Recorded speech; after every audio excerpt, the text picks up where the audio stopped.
पूरे भारत के लोगों की नजर जम्मू कश्मीर के इस बार के चुनाव पर लगी हुई है। अभी कुछ दिनों पहले मैं अमेरिका में था। अमेरिका में इंडियन डायस्पोरा के लोग जो मुझसे मिले, उन्होंने कहा कि साहब, भारत में जम्मू कश्मीर के चुनाव होने वाले हैं, क्या होगा?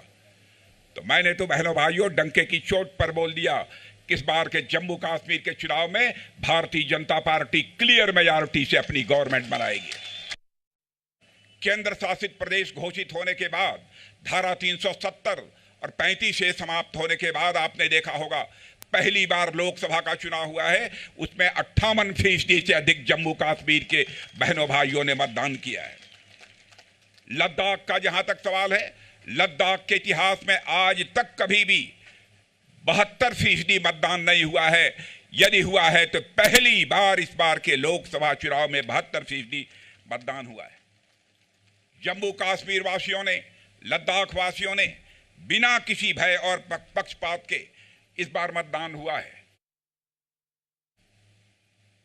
मैं आपको यकीन दिलाना चाहता हूं, अब यहां पर चाहे वह पाकिस्तान से आए हुए हमारे शरणार्थी हों, चाहे हमारे वाल्मीकि समाज के लोग हों, हमारे सफाई कर्मी हों, बहनों भाइयों, हर व्यक्ति को वोट डालने का अधिकार होगा। यह भारतीय जनता पार्टी की केंद्र में सरकार है।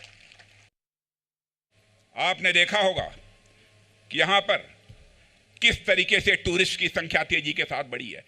जाकर देखना हो तो श्रीनगर में जाकर देखिए।